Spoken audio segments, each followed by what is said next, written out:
That might work. Yeah.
That's our welcome to the building tune. We usually do one a little early to walk people in and get their seats. Now Nathan, the lovely. Thank you very much. Thank you very much. I only need to say a couple of things. First of all, I need to say thank you for coming on this beautiful, somewhat rainy, somewhat sunny, somewhat whatever Sunday afternoon. We're going to have Hotdish after the show. This is our second annual Hotdish Sunday featuring the Skally Line. For those of you that don't know, Fred Keller lives in town here. He's a local singer-songwriter. He's a great mandolin teacher and old-timing teacher. He and I, he taught me a bunch of Irish music this year. That was fun. Up at Cascade Lodge, if you missed it, you missed it. Yeah. It was fun. Bill Cagney is Cagley. Cagley. Great guitar player from Minneapolis, St. Paul? Roseville. Just in between them, you know. Great, you know, you could just take Snelling down and you're there. All I need to say is this. There's a tip jar in the back. There's two of them. One for the artists, one for the gallery. And this activity was made possible by the voters, by the voters of Minnesota through a grant from the East Central Regional Arts Council, thanks to a legislative appropriation from the Arts and Cultural Heritage Fund. And take it away, Fred. Thank you very much. Yeah, all right. We've prepared a very Pine County-centric set list for you today. Virtually everything has to do with Pine County. And this first song comes from the story of a man named Hiram Walsh, one of the founding fathers of Bruno, Minnesota, who in 1888 came up on the train to cut a new logging camp. Came in the summer. That's when you cut the logging camps out in the summer. You built the lodges and you built the structures you needed. And then you come back and log in the wintertime when everything's frozen. Well, he came and he ran into the self-styled mayor of Bruno, Jimmy Doyle, good Irish fella, with his brothers, whose names escape me, and I'm not sure if they were ever mentioned. But Jimmy Doyle ran himself a blind tiger. Bruno didn't exist. There wasn't a town there. It was railroad tracks. It was these shanties next to the tracks, and then lumber camps out in the bush. But the Doyles had themselves a blind tiger, which is the name of an unlicensed saloon and Eatery, where they basically shook down loggers. That was their job. Get them drunk, take their money, and leave them hanging. Now, when the money wasn't rolling in fast enough, they had an employee by the name of, and I kid you not, his name was Blackjack Dawson. Some of you have heard this story before. Blackjack Dawson's job was to take out this little vial of knockout drops and put it in the logger's beer. And he wasn't particular about how much he used. And there are stories in the Minneapolis Star about logger found dead in Bruno. And the local story is when it happened during the winter, the ground wasn't soft enough to dig a grave, so they stacked them up in one of the nearby shanties until it was thawed enough to dispose of the evidence.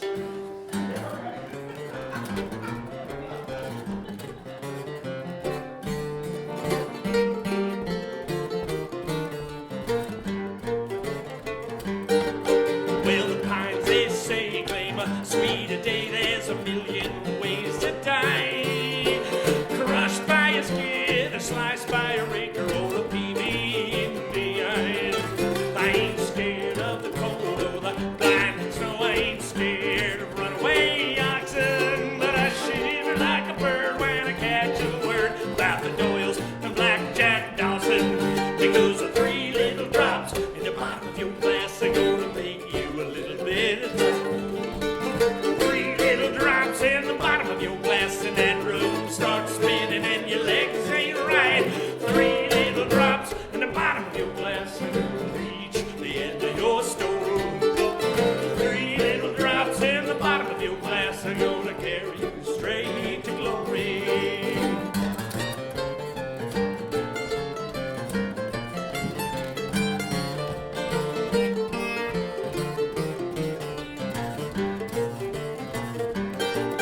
Well, I met him just once back in '88. It was fresh off the northern train. They had a shack by the track where they filled your jack with a little bit of homemade grain. They met me at the door with a Colt 44 and a grin like the gates of hell. They said, run on to the wood, boy, you ain't no good, and we ain't got nothing to send you. I said, three little drops in the bottom of your glass are gonna make you a little bit tight. Three little drops in the bottom of your glass, and that room starts spinning and your legs ain't right. Three little drops in the bottom of your glass are gonna reach the end of your story. Three little drops in the bottom of your glass are gonna carry you straight to glory.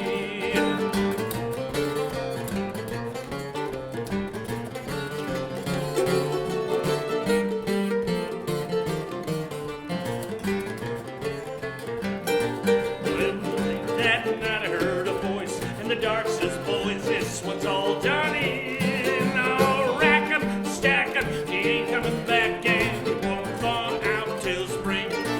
Roll old Dutch Jim, sagging off Dillo, that I called friends. Oh, Rattlesnake Dick and the one-eyed Nick. Now, how did you meet your end? Well, the three little drops in the bottom of your glass are gonna make you a little bit tight. Three little drops in the bottom of your glass, and that room starts spinning and your legs ain't right. Three little drops in the bottom of your glass are gonna reach the end of your story. I said the three little drops in the bottom of your glass are gonna carry you straight to glory.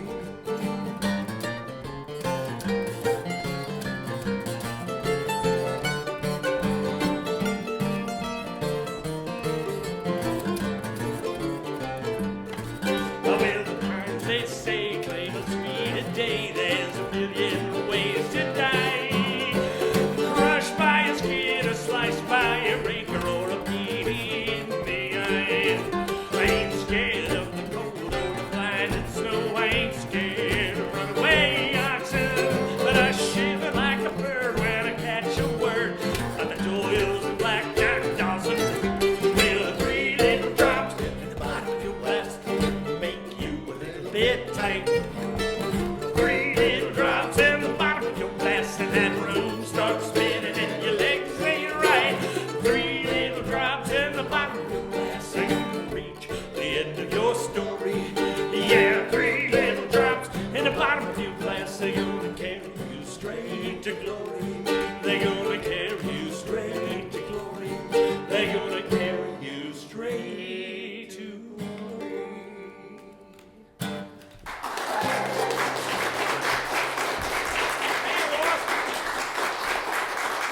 Thank you very much. They later caught Blackjack Dawson and Jimmy Doyle trying to make a run for the Canadian border. They caught him up in the Ely neighborhood right around 1907.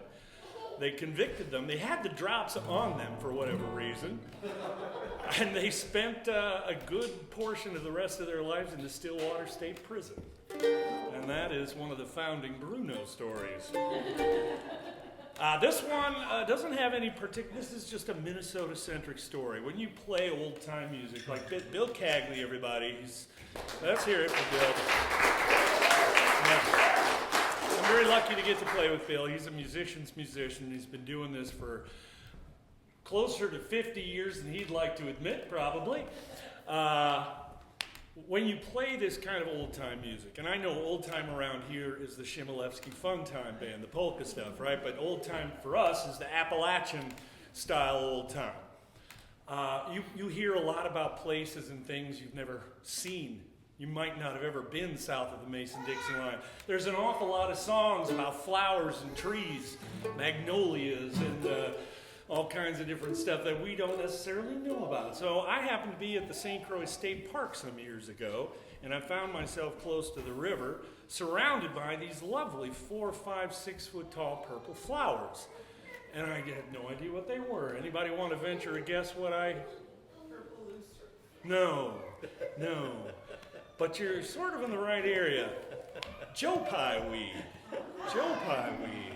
It's a lot of people think it's just a ditch weed, but it's gorgeous. It smells lovely. And I wrote this little song called Joe Pye weed. It's also one of its secondary names is Queen of the Meadow. Ooh. Isn't that lovely?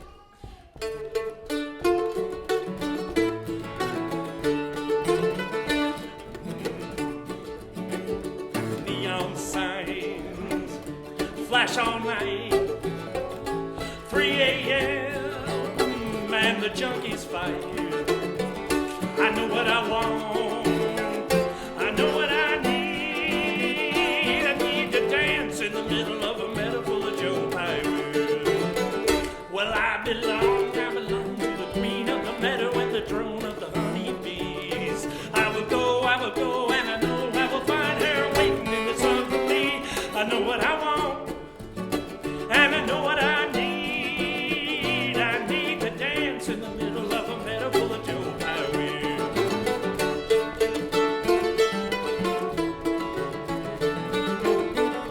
We first met in the purple shade, and we danced, oh, and we swayed. Her eye would never leave. I fell in love in the middle of a meadow full of Joe Pye weed. Well, I belong to the queen of the meadow and the drone of the honeybees. I will go, and I know I will find her waiting in the sun for me. I know what I want, and I know what I need. I need to dance in the middle of a meadow full of Joe Pye weed.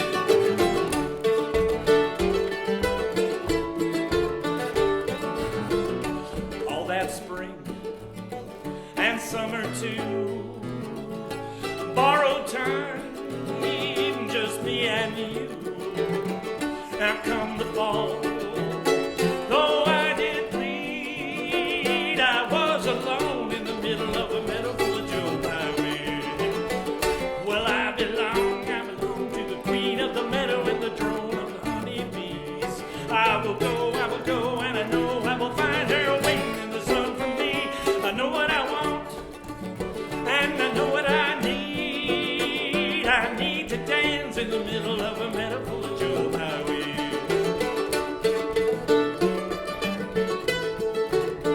Come on, Bill.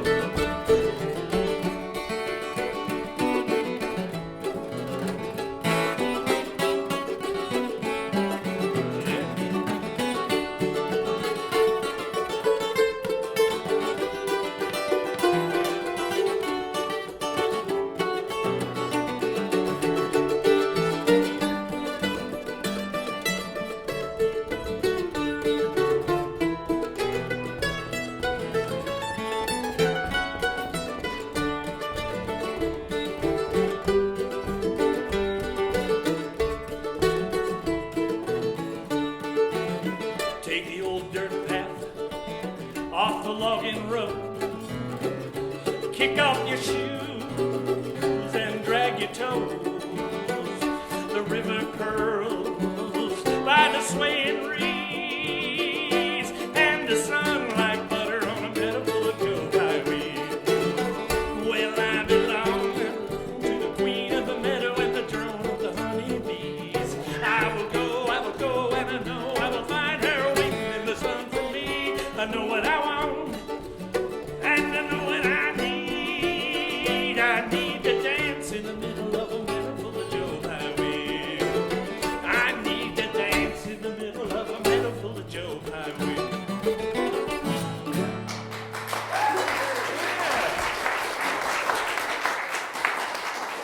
Thank you so much. This is the first time poor Bill has ever had the opportunity to play that on stage, so he needs extra applause for learning that.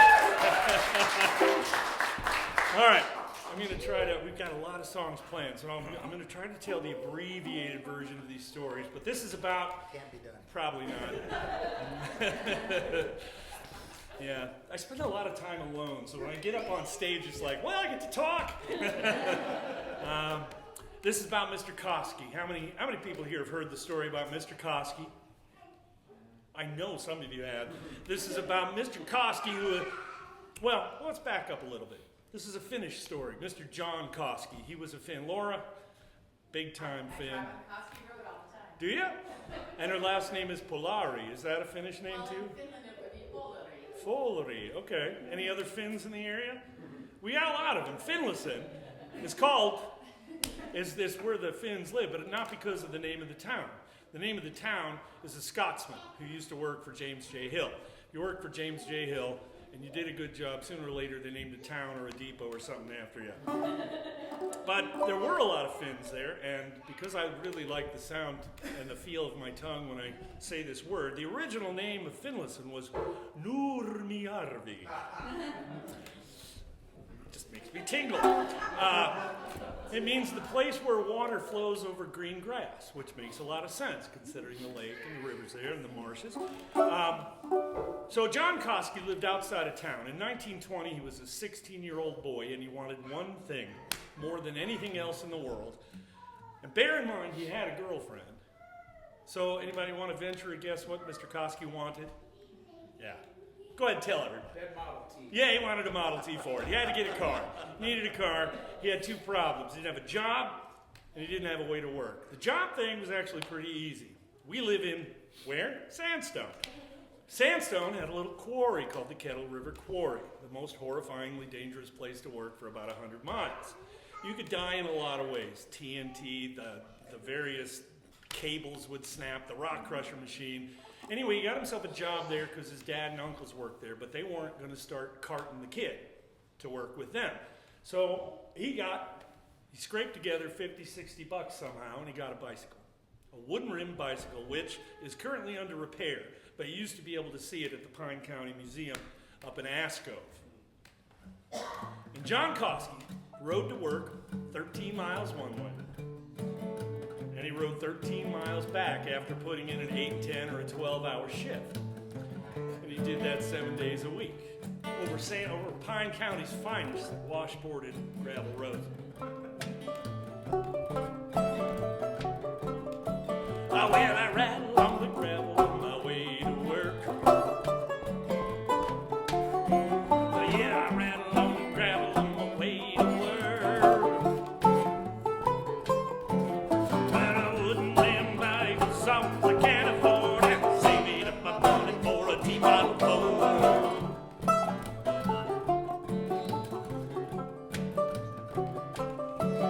Yeah, the Kettle River Quarry pays $1 a day.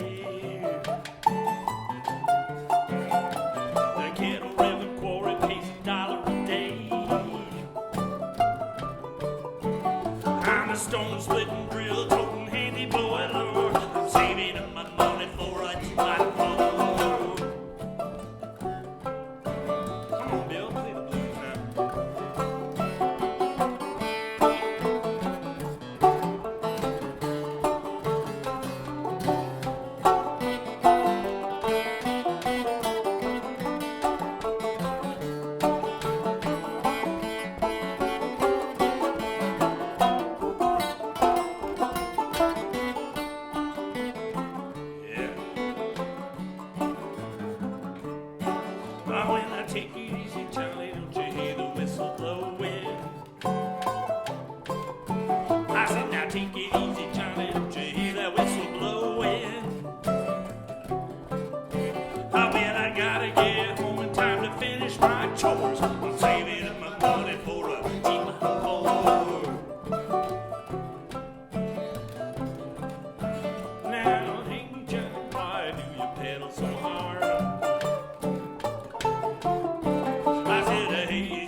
Sandy boots up on my running board. It's just me and my baby and my 10 miles of road.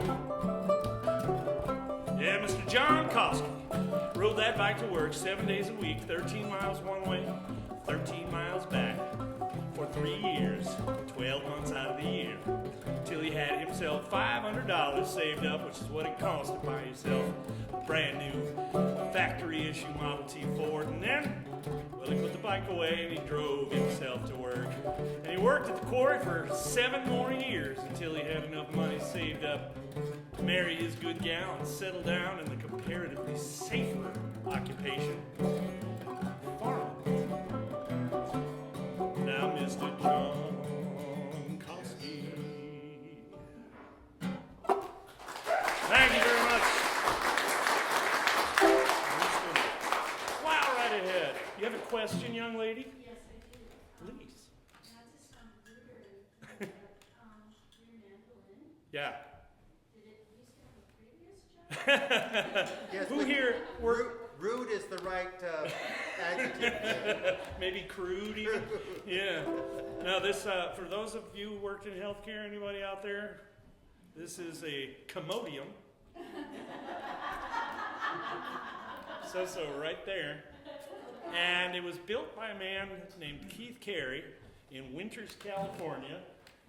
And he made it specifically to emulate an old instrument that the string band, the black string band blues guys used to use in the 20s, called banjolin.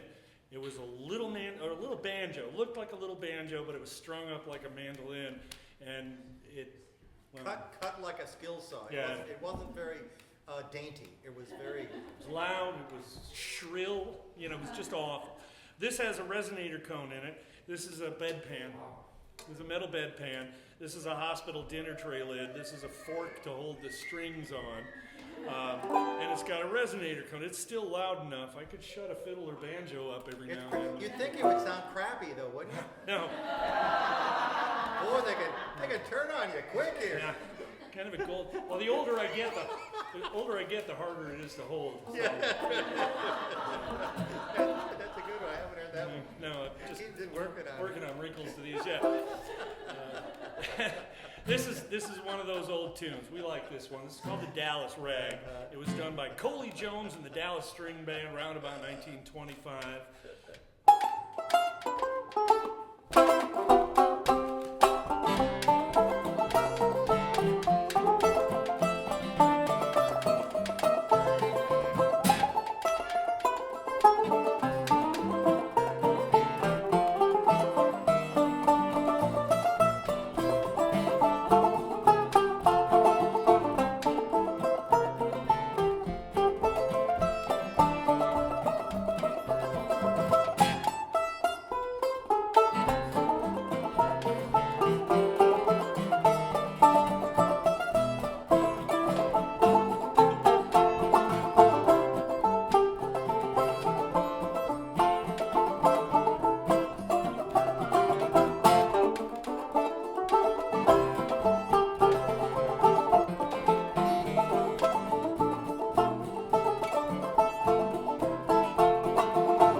edge of screwing that up almost. Let's jump right to this one here. And we might circle around back for that one. But this is 29 Friends. Sure, you bet. This is a song I wrote about a year and a half ago. I got a little grant from East Central Regional Arts Council my proposal was that I would go back to the museum in Pine County, where I've gotten an awful lot of material for songs, as you could tell, and I would research. There were a few questions that I had heard the beginnings of stories about, and I wanted to find more information. Long story short, I didn't find quite what I was looking for, but as always with the museum, I did find a really interesting gem. Now, those of you who have multi-generations going back, have you ever heard of something called a meat ring? This is not a sexual toy. This was something that occurred during the Depression, where farmers, who of course between harvest and spring have a really hard time often if they can't save up enough food. They call that the hunger season. So what people figured out is, and this is also before the advent of rural electrification, so there were about 30 weeks of cold enough weather to store food outside.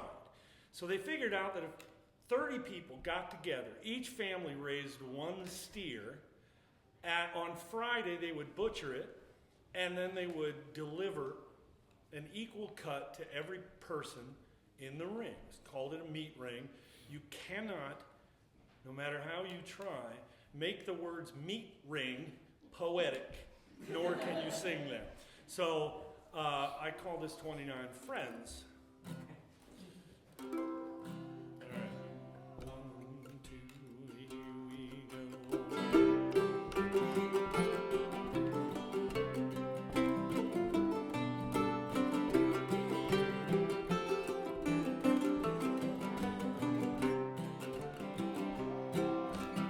Empty bellies and a pocket full of wishes. Billy-I-yay, Billy-I-yay. Been a long time since we greased our dishes. Billy-I-yay-I-oh.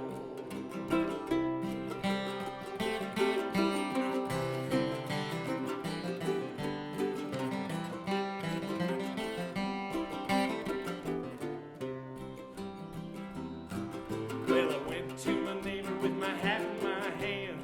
Billy-I-yay, Billy-I-yay. She said, here's a little something you'll have to understand. Billy-I-yay-I-oh.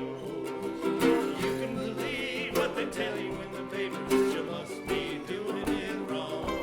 You can believe it just you and Mother Nature scratching at each other all along. We live in Jack Pine Savage, fingers to the bone. Billy-I-yay, Billy-I-yay. Not enough soil and too much stone.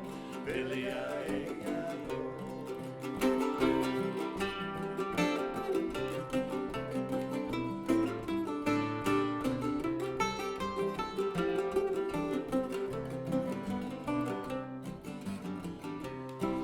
When you've had enough of chewing on pride and fear, Billy-I-yay, Billy-I-yay. To 29 neighbors and one fat steer, Billy-I-yay-I-oh.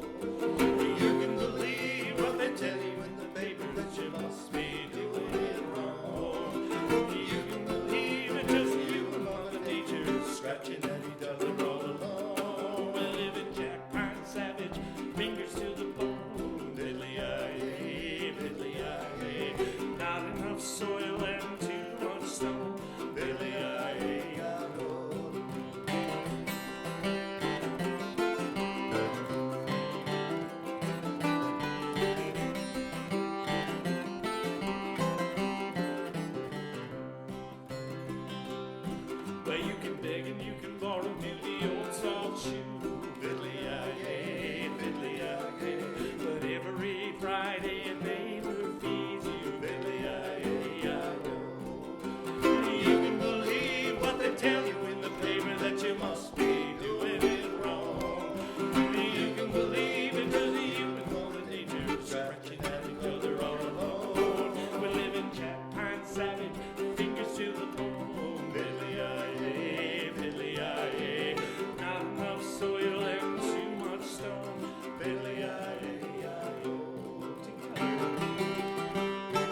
share alike through the winter squeezing. Fiddly-i-yay, fiddly-i-yay, but ever even's eating through the hunger season. Fiddly-i-yay-i-yo. You can believe what they tell you in the papers, you must be doing it wrong. You can believe it, just you and Mother Nature scratching at each other all along. We're living jack pine savage, fingers to the moon. Fiddly-i-yay, fiddly-i-yay, not enough soil and too much stone. Fiddly-i-yay-i-yo, yeah, fiddly-i-yay-i-yo. I said fiddly-i-yay-i-yo. Thank you. I've got a whole set of tunes here for the mandola. I don't know why I did that, but we're going to do at least one more, and I probably changed my mind after this, but have to do this one. This is one I actually wrote some time ago, but I haven't performed it out a lot until recently. The Quarrymen. This is all about, the Kettle River Quarry. Another story about the Kettle River Quarry. See, when they opened up, it wasn't enough to just sell the sandstone. They wanted to have some people, some masons who knew what they were doing. They imported a group of people from Britain in the early 1900s to come and work at the quarry, to make cobbles, to make fancy work, to do all kinds of interesting things with our gorgeous sandstone. Some of which was used to build James J. Hill's mansion and any number of buildings around the state and the country. They used to market the cobblestones as being really good for horses, because it was a friction thing. It had a higher friction coefficient than granite, which when it gets wet, gets slippery.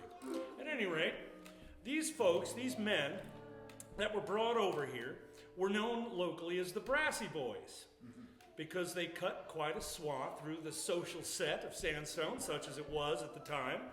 And they apparently liked to drink and carouse and have a good time. They also liked a game of football. This is fascinating, you can find these pictures in the museum. They started a team of soccer, football, and the other towns, Kettle River, Willow River, Sturgeon Lake, got so interested in this that they actually formed teams to compete with the quarry. So we had a soccer league over 100 years ago here in Pine County.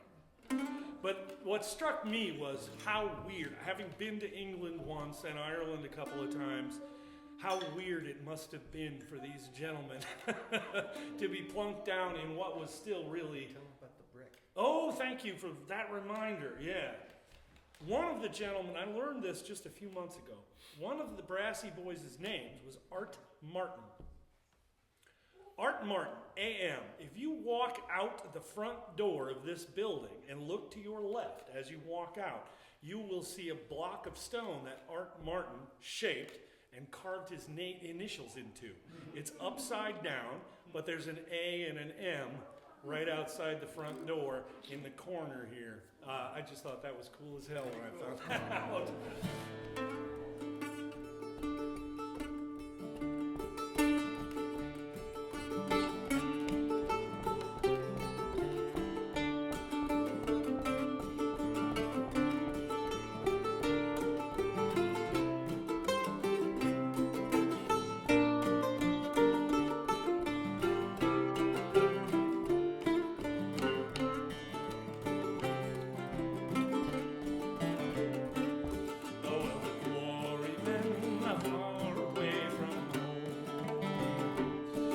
The quarrymen are far away from home, and no more will stand upon the strand of England's green and pleasant land. The Kettle River Valley now we roam. So drill boys, find the run and blow.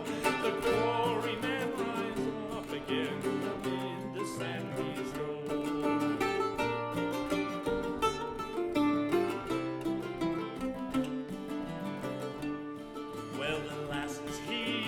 Flash beyond compare.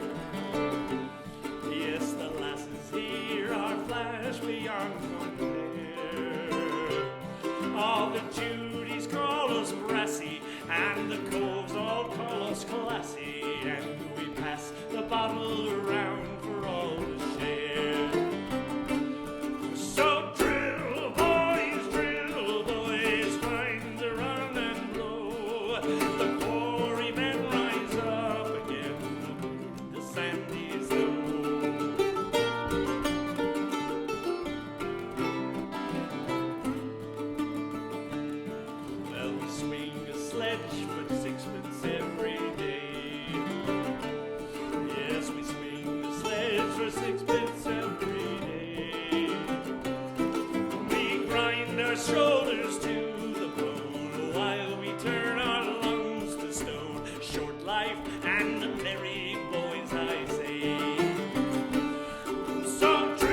circle back and do Looking for Grace. I know some of you have heard this before, but it's a good story, and it's a local story, and it's a good Prohibition era story.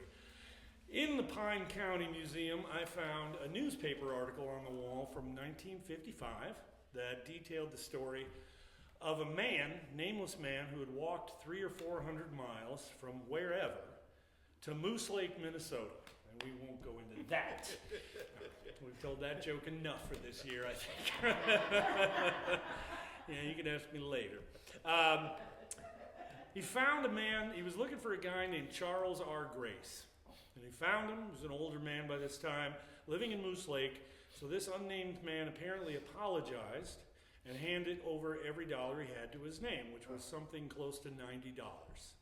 And then he walked away back to probably wherever he came from. Mr. Grace did not divulge this man's name or his activity or what he needed forgiveness for. But the reporter dug a little bit, and he found that some 30 years earlier, there was a little town called Kingsdale. Anybody been through Kingsdale, Minnesota? Eastern part of Pine County. It's like two dirt roads that cross in a swamp. There's some farms and some houses. But back in the 20s, it was a bustling town. It was on the train line. It had a depot. It had a post office. It had bars, a number of them. It had gunfire in the street. And it had a hotel owned by a man named C.R. Grace, who had a wife and 3 young children. Now, this was during the Volstead Act, the Depression. There should not have been bars, but there were.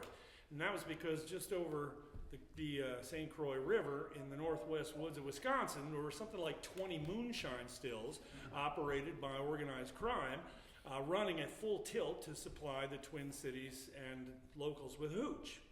And I talked to a couple people. One person told me, oh, I remember when I was a kid, people used to drive up in as big a car as they could get. They load it up with barrels and bottles until the springs were squeaking.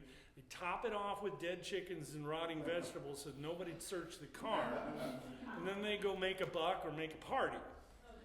Well, Mr. Grace, he saw a different future. And so Mr. Grace started talking to the police.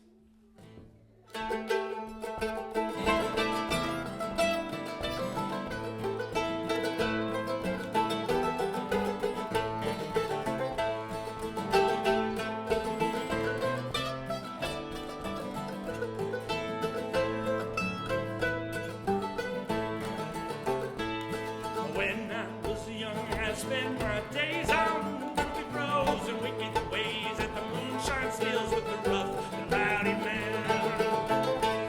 I sold amnesia by the can to the river rats and the logging men in Kingsdale, where a bullet made the law. Little bird, light on me, break these chains and set me free. Making my bones land on my face. I'm on the long road, looking for grace.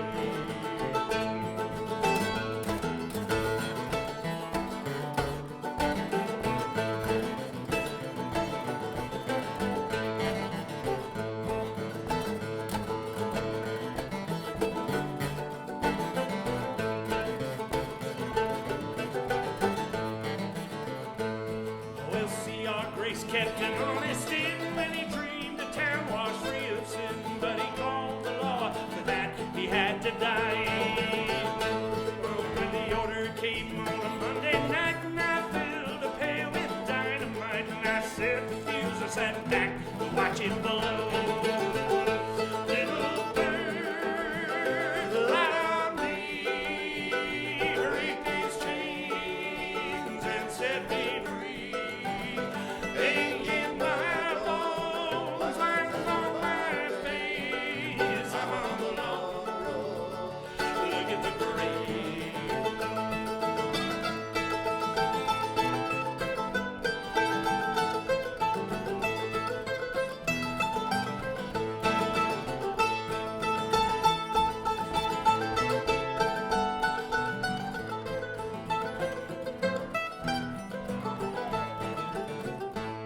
The yellow blast blew every window out, but from the fire there came a shout. 'Twas grace alive, leaving Brighton, children free. Well, shards of glass like broken stars washed my face and sold the scars. I turned and ran from shame, what I'd done. Little bird, let on me, break these chains and set me free. Aching my bones, lines on my face. I'm on the long road. Look at the grave.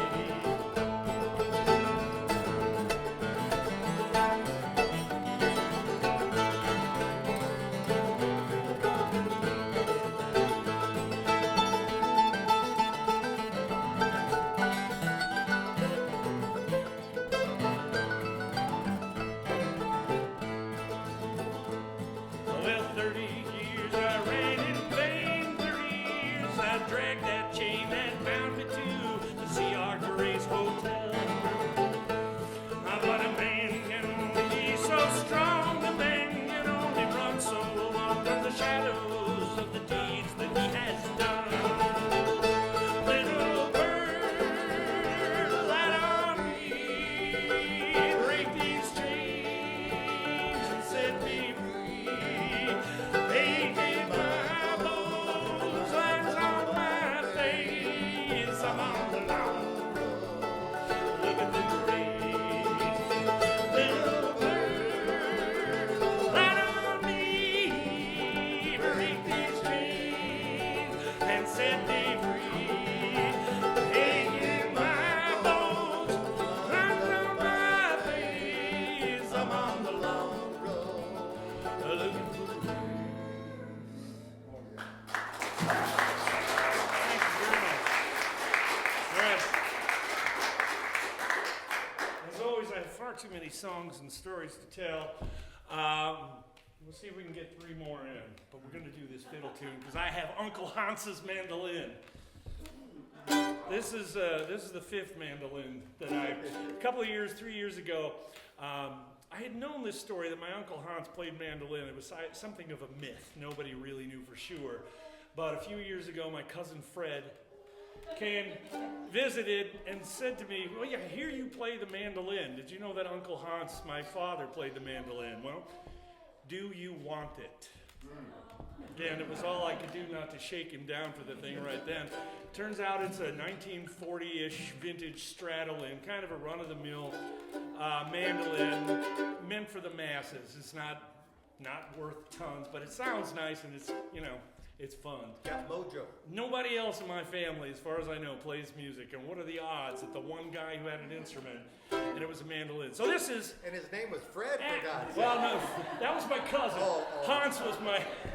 Now, Bill's got, he's got a guitar. Yeah, my Uncle Bob. We should do a show where I play my Uncle Bob's old Gibson, and he plays his Uncle Hans. Yeah, the uncle said. I love that idea. This is, if you've ever been by my house, you know, it's right near the Casey's when you come into Sandstone.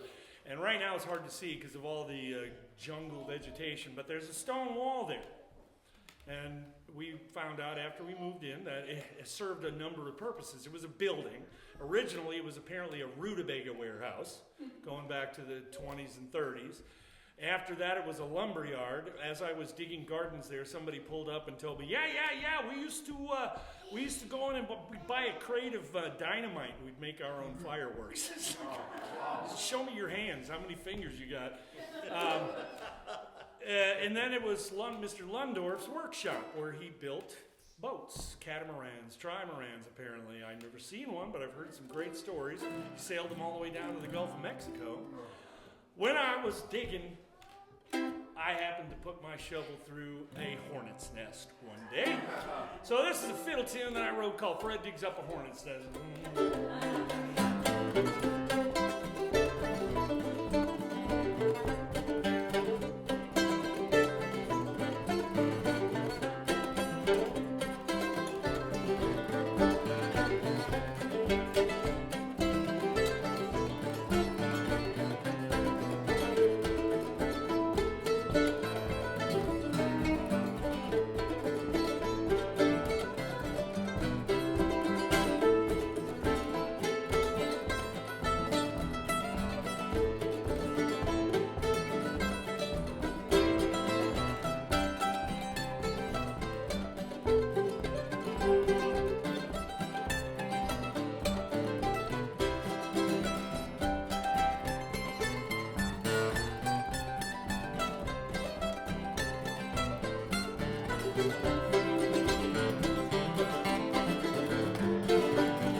life, my Uncle Hans was going deaf. So you see this round hole? That's not factory issue. Uncle Hans got himself a drill and made the sound come out. We're going to try to fit in 2 more. We'll do 29 Friends. We already did 29 Friends. Thank you. Rat Race. Rat Race. Rastro. This is a story that I got from somebody after a show. I think it was Asco. I'm not sure, but he told me that his grandmother used to have a farm east of Hinckley. And one day in the mid-60s, she was out cutting wood for the kitchen fireplace, and the brush started rustling, and there were these slogging, slurping sounds coming from the swamp, and these 3 bedraggled men hauled themselves out of the muck and basically threw themselves at her feet and said, "Please call the cops." And the whys and wherefores are unknown. I have called, I have contacted, I have dug, but it was kind of fun because I got to invent the story. So you'll hear all about it in the song called The Rat Race. Boom, boom, boom. Well, along about 1963 was me and Bud and Jim McGee just cooling our heels at the Sandstone Calaboose. Well, how we got there is a hell of a story with a bank and a blonde and a bowling trophy. Our cover blown by a geek with a chicken and goose. Yeah, there we sat in our steel cabana, just dreaming about sunny Alabama. When Bugs up and says, "Boys, what say we skedaddle?" So climbed the wall and the razor wire, ran through the woods like our ass was afire, and that's when the Hickman Creek without a paddle. Yeah, 'cause what is down and black is white, and there ain't no road that turns out right. We rats just keep on running through the maze. Well, he who runs and fights away just lives to run another day. You gotta be a rat to win the old rat race. Come on, Bill.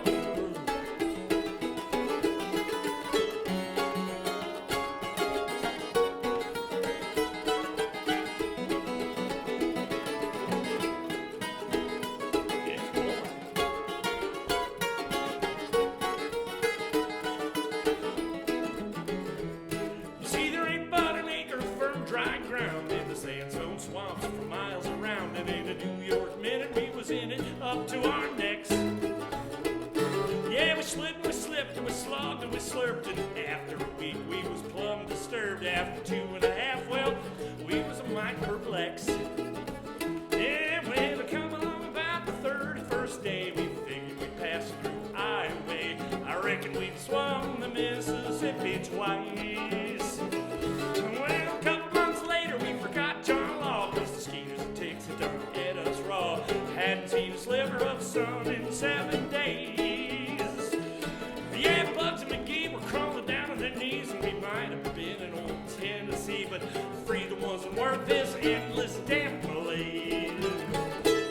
Comes up is down and black is white, and there ain't no road. It turns out right, we rats just keep on running through the maze.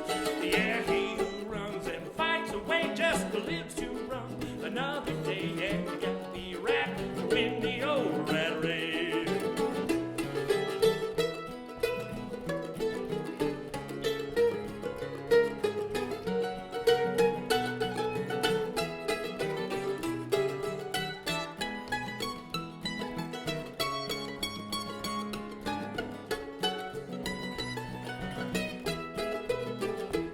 Well, that's about when we heard the sound of an axe and wood hitting the ground. Well, didn't we scramble out as fast as we could go?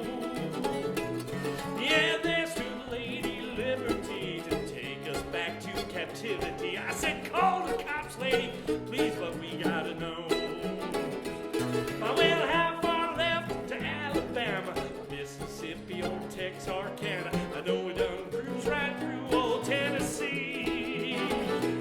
Well, she shook her head and she kind of chuckled, said, "How long you boys been running in circles? You done made 7 miles to Hinckley."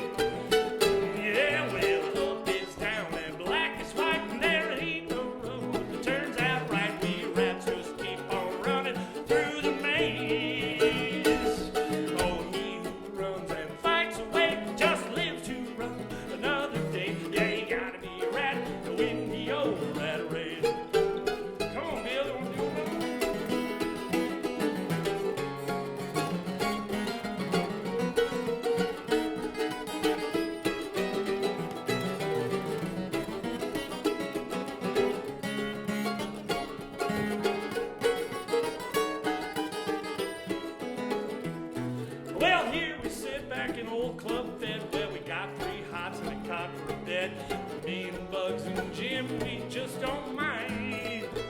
Yeah, you see, we had a look and we had a taste, but the North Star State just ain't a place where a Southern boy can live unquarantined.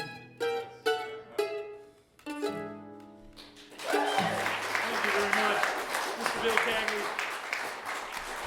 We will beg your indulgence for one more song, and then we have the update on the judging, and the winner will be announced after this song. But this is the reason for this second annual Hotdish contest and concert. There needs to be one word for that. Those two. All right. This is a song I wrote about a year and a half ago. This is a confession time. Bless me, sandstone, for I have sinned. I am not from Minnesota. I'm from New York. My parents are from Queens. I know. Shut your cake holes, okay? I did think of a really good TV show, or a book maybe. I'm gonna write. It's about a little bear who only wears a leather jacket and no pants. He's kind of tough. He's got scars and tattoos. Vinny the Pooh. Huh? What do you think? All right. But Bill, you want to join the confession? Okay, hold it now, folks. I'm actually from Iowa. You be the judge. I'm taking pills for it, and I'm doing just fine. I'm from a town called Waterloo, so I can say I'm a water lunatic. So this song is a little bit about culture shock. When I moved here in 1975, there were a lot of words I did not understand. I had no idea what tennis shoes were. I just about broke down crying when they said, "Okay, everybody ready for gym? I hope you all brought your tennis shoes." All I got are my sneakers. Are they gonna work? Anyway, it was a cold, gray day in '75 when we left our eastern home. And we moved out to the treeless plains in the ice and the blinding snow. This would have been Byron, Minnesota. If you've ever been down there, they don't have enough trees to hang a man in Byron, Minnesota. I didn't speak the language, nor trade, nor meet, nor greet. Pop a sack lunch, a pan of bars, what's with these crazy Swedes? But then one day we went to church and we lingered late for lunch to mingle with the natives whose lives we longed to touch. A heavenly scent from the kitchen arose and it danced around our heads. Entranced we inquired what ambrosia transpired, and this is what they said. Well, hot dish, oh hot dish, crispy tater tot hot dish, steaming hot right from the oven. I got it, then Lutheran loved it. Hot dish, oh hot dish, crispy tater tot hot dish. Yeah, how's it taste? Well, good night, there's not too bad, it could be worse. Well, fry your ground beef and onion stew and add your cream of mushroom soup, frozen corn and frozen peas. Top it off with tater tots. Oh yes, please. Oh, hot dish, crispy tater tot hot dish, steaming hot right from the oven. I got a little bit that Lutheran love it. After that, we all made friends. It was also overkill. And for dessert, we had a Jello salad with carrots, nuts, and fruit. I never will forget that day when we all knew we had to stay in our new northern home. We wished for just one more taste of that dish. Oh, hot dish, crispy tater tot hot dish, steaming hot right from the oven. I got a little bit Lutheran love. Go on, Bill. Hot dish, crispy tater tot hot dish. Well, how's it taste? I said, good night, nurse. Not too bad, it could be worse. Will they? Frozen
couple announcements about the Hotdish. It's a little bit, the competition is a little bit different this year, much more official.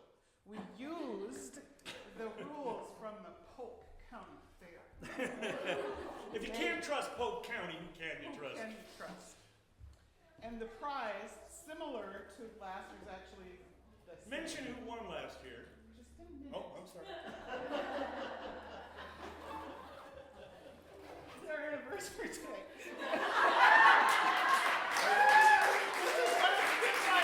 Almost 40 years. This has the principal hot dishes from around Minnesota, and what you'll see, you're going to want to look at this closely. Some of them are called casseroles. No, Seriously. So, without further ado, this year the challenge was to unseat Amy Frazier. The judges were sequestered in a basement, Hermetically sealed but they're room. taking something for it. could not talk to each other, and judged 9 hot dishes. It came down to a tie. There were 2 people. One person was not here, so had to be disqualified, as per the rules of the Polk County Fair. So the winner this year is last year's winner, Amy Frazier. Dynasty of the Nation!